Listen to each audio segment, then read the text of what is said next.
Hey, good afternoon, everybody. Hope everybody's having a great Monday so far. This is Coach Bill with Weight Loss Made Easy. We finally got into our new home. So as you can see behind me, I've set up some of my pictures. My office isn't quite ready yet. The lighting isn't quite ready yet, but I just put some makeshift lighting up here so I could get this video out. Today, guys, I want to get on here. Emily and I, actually it's me, I like to change up my workout a lot, all the time. Emily kind of makes fun of me because I do change things up so much that she just can't keep up with it. And so she kind of laughs about it because she has to keep asking me, okay, what are we doing today? I get really bored doing the same routine over and over and over. My body gets really bored of it, and my body will adapt to the same routine over and over, or the same program over and over. One thing that we are still doing, though, that are the same is our program for our eating program. You guys know that we do primal eating or ketogenic diet. I'm a firm believer. I'm doing alternate day fastings. I actually like it a lot. It's in my protocols for my clients as well as they build up to it. Today obviously is Monday, and so this is my non-fasting day. It's in the afternoon, so I'm actually getting my fat coffee right now. It's a day where I eat more calories, I train a lot heavier, so I want to make sure I'm consuming enough protein. Tomorrow's going to be a 24-hour fast for us. Last week we actually did 3 fasting days, 3 24-hour fasting days. 2 we did on purpose. The third one, actually I almost did 4, and I did them by accident. Usually Saturdays is a fasting day, but I only go for 20 hours. Sunday is more like a whatever day. But I ended up doing a 24-hour fast because we were still moving stuff in and pretty busy. Felt great. But I decided this last weekend when I had a little break that I needed to change up my exercising. I want to go to the next level. I want to see what happens if I push us even harder now as far as the routine I've come up with, and see how quickly I can get up as far as my weights, or as how strong I can get. Because of our age, obviously the reason why I'm doing these different routines and why I'm doing this is to help slow premature aging. That's a big factor. Also, we're really big into adding more lean muscle, obviously, and at our age, there's a lot of skeptics out there saying that, okay, because you're 60 plus, it's a lot harder for you to add lean muscle. Well, we blew that out of the water. That's not true. Also, by adding the lean muscle, I have got to improve more on the fat I have left on my what we call love handles for men. Emily is looking to she held a lot of her fat on her quads and her knees. And so obviously for me, that's the last place it's coming off. For Emily, and that's her knees and her thighs are the last place it's coming off. So I want to escalate this, and that's another reason why I'm changing our workout the way it is, so that we can you can't spot burn, but we can intensify our training a little bit harder. I don't want to change my program as far as alternate day fasting, because I really like how I feel and the energy I have. So now, what am I going to be looking for when I do this? When I've changed up the routine, I've documented everything that I'm doing, the type of exercise. So when I go in the gym, everything is already laid out. I'm not having to look around and guess and so forth. And we've been doing this for so many years that if some of the equipment is being used, we know how to go to a different piece of equipment and get the same basic exercise out of it. But everything is documented down. I know exactly what I have to do. I'm going to get in there, I'm going to get after it, and get out. Okay, but so the question is, what am I looking for? Okay, so I wrote some notes down so I could stay on track, try to get this done in about 15 minutes. What I'm looking for is, will my recovery be like it has been? You guys, when Emily and I train, we train hard. We train heavier than most people do. And every time we walk out of the gym, we're fully recovered. Of course, there's factors involved on the reason why we're fully recovered. It's the type of foods we're eating, obviously. We are taking a couple supplements to help our recovery. It's also the time we're eating, because you guys know that follow me, I talk a lot about hormone imbalance. We want to balance the hormones that will actually produce muscle-building hormones. We also want to put ourselves into what we call an environment of autophagy to help produce more new muscle stem cells, and that's exactly what we're doing when we're doing the 24-hour fastings. But I also want to add lean muscle. Now, how do I know I'm going to be adding lean muscle? I document our weight. So when we have certain reps that we do, when we hit we do a max rep with each body part. At that max rep, if I can do 6 reps at that weight, means I got to go up in weights all the way down the program. That's how we know we're adding lean muscle. Plus, you can see your physique, you can tell. Also, what I'm looking for is burning off more of that, those love handles. By burning off more of those love handles, obviously my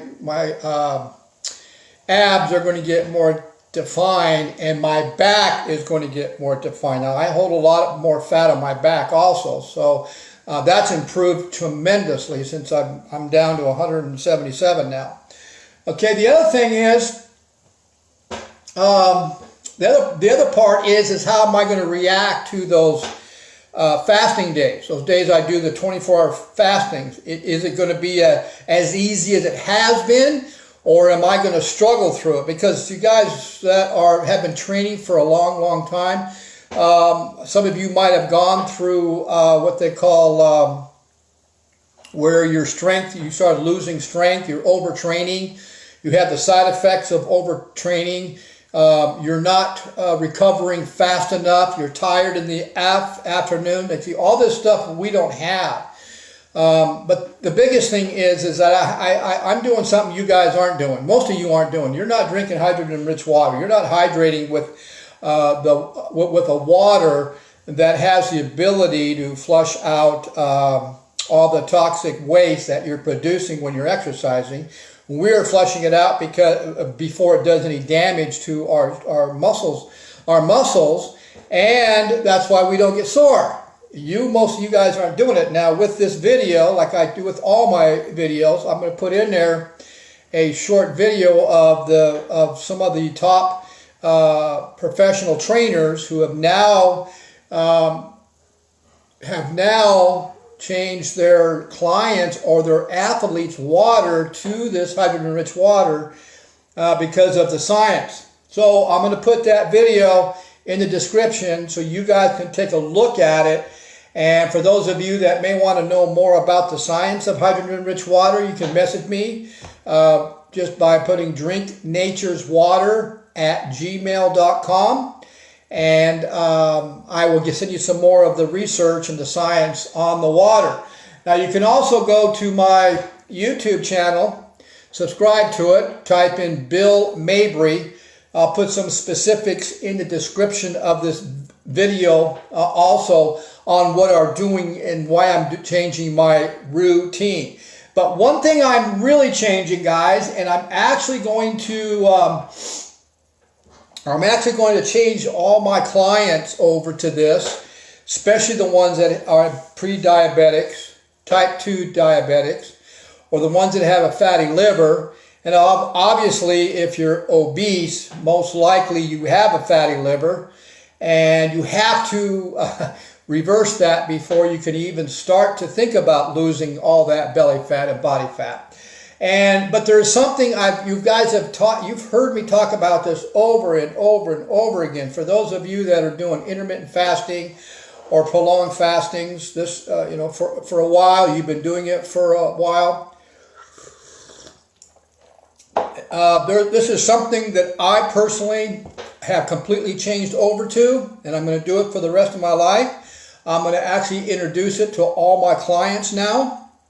I'm going to put it in my type 2 diabetic program to reverse it, to reverse diabetes, and the other weight loss protocols I have. Now that is,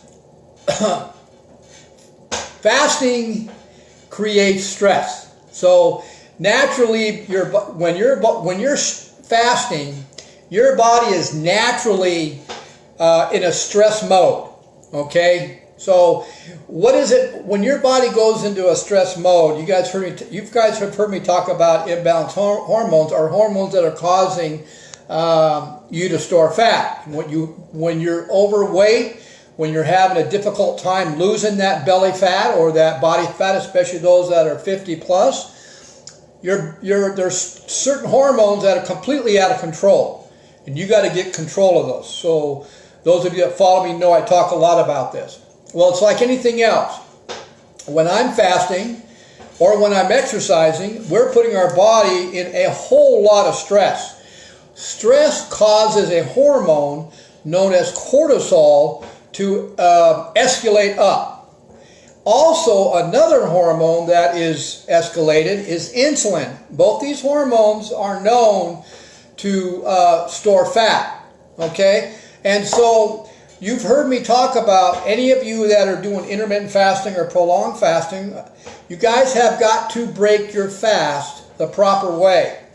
If you're not breaking your fast right, if you're going to Starbucks and getting a sugary coffee, or you're getting one of their so-called snacks right after you're exercising or right after you're fasting, you are causing a major issue with those elevated cortisol and elevated insulin, and you just wiped out everything you're trying to do in an instant by consuming the wrong type of fluid or food when you're trying to break a fast. Okay, so what I've been doing some research on this. I've been looking at some science studies about it, and I found some great science on it. And this is for those of you that drink coffee, because this is a spice. Okay, now what I'm doing is, when I come home, okay, I'm going to give you an example like what I did today, okay? On my non-fasting days, we probably fast 16 to 18 hours. So we try to get to the gym by 9, okay? I try to have my first solid meal by at least 1 o'clock. But before I have my solid meal, you guys know I talk a lot about breaking your fast properly with either bone broth. We'll do either kefir with some collagen protein and a couple tablespoons of veggie protein, something real lean, real easy on the gut to get the gut ready to ingest the solid meal. But what I found is there's a spice out there, and science is saying that they are now seeing how this spice is actually balancing or causing the cortisol hormone and insulin hormone to actually come down very quickly to a healthy level. You have to have cortisol to live, so don't think you can do without it. But we need to bring the cortisol and the insulin down to a healthy level, to when you do have your solid food with a little bit of fat or maybe a little bit of carbs, it's not going to affect it to a point where you're going to store it as fat. Because see, listen to this. This is what makes sense. Makes a lot of sense. When you're fasting 18 hours, 20 hours, 24 hours, okay, your cells are very sensitive. They're insulin sensitive. Why? It's because you haven't had any carbohydrates, you haven't had any glucose, you haven't had any sugar. So your body is running off of your own stored body fat, I'm hoping. Okay, when you're fasting, that's the whole objective of doing time eating. Okay, so if your cortisol is sky high and your insulin is sky high, and you don't give it time to come down, then when you do have food or a meal with some carbs or glucose in it, because your cells are so sensitive, because you haven't had any, then if you do the fat and the carb combination, that goes right into the cell, boom, and then it creates something like what they call insulin resistance, and then the body will take it and store it as fat. Got to get the insulin, you got to get the cortisol down to a healthy level. There's a spice out there, it's one I'm sure you guys have used many, many times. It's called cinnamon. Cinnamon is known by science. I'm actually going to put the science research in the description section of this video so you could see it for yourself. But cinnamon has the ability to regulate blood sugar, insulin. Isn't that cool? And so why not introduce that as my first drink before I have my meal, is use cinnamon, a spice that's going to bring my insulin down and get my body ready to absorb some glucose. It's just an added tool to bring everything down quickly so that I could burn off and get back. Once I eat, my glucose is going to go up, obviously. But I want to get back into fat adaptation as fast as possible. And so that's what I'm going to do. There's let's see here. The Journal of Diabetes. Okay, here's the journal I'm going to actually post in the description center. The Journal of Diabetes, Science and Technology. This is the title of the research. The potential role in the prevention of insulin resistance. Okay. Pre-diabetics, type 2 diabetics, fatty liver, you have insulin resistance, period. Okay? This is major. This is important. This should be something that you do before you consume any kind of solid food. Drink the coffee with some cinnamon in it to your taste. Wait a half hour to an hour. Let your insulin get back down to a healthy level. Then have your solid food, and you'll notice when you take your glucose blood reading test that your insulin will not be elevated. It'll actually start coming down. Blood tests don't lie. We've done this many, many times. Here's another one. The National Center of Biotechnology, PubMed.gov. This is what this test is about. It's called the effects of cinnamon on glucose and lipid levels. Lipid levels is fat. So it actually plays a part in regulating fat, which is crazy, which is great. So that's why I'm introducing this, my coffee and cinnamon, after every fasting day. Now, we fast, even though Monday, Wednesdays, and Fridays are non-fasting days, we still don't eat breakfast. We don't eat breakfast. We can't eat breakfast. We don't like it. We don't feel good. We train in the morning. We always train on an empty or in a fasted state because we want the health benefits that is created when you're training hard. We also like slowing the premature aging down, and we want to add more muscle. So that's why we eliminate breakfast. So like today, I had 8 ounces. I had this cup here, 8 ounces of coffee, and I put about, 4 or 5 shakes of cinnamon in it. I like the taste of cinnamon, so I want to put enough in there where I can taste it. Okay, guys, so that's what we're doing. And like I said, I get bored very easily with doing the same routine over and over. Your body will adapt to this, will adapt if you keep doing the same thing over. And that includes the foods you're eating. That includes, every so often I might even change our intermittent fasting or our prolonged fasting, because like I said, we don't want the body to adapt to it. So anyway, guys, so that's what we're doing. So I hope you saw some value in this. If you want some more, if you have any questions on the cinnamon coffee, just go ahead and message me. You can go to drinknatureswater@gmail.com, or you can go to my YouTube channel, type in Bill Mabry, subscribe to it. Also go to my Weight Loss Made Easy Solution Facebook group page. You can see some of the videos there as well, and some of my fat recipes. But also, you guys are allowed to go ahead and comment on what's working for you in that Facebook group, or ideas that you have on recipes that are a good high dietary fat recipes. So guys, I'm going to enjoy the rest of my coffee, go into the other room and relax. We had a busy week moving into our new house, so I want to take a day or so and relax. I'm trying to get down to the beach, actually. But you guys have a great day, and we'll see you guys at the next video. Have a good one. Bye.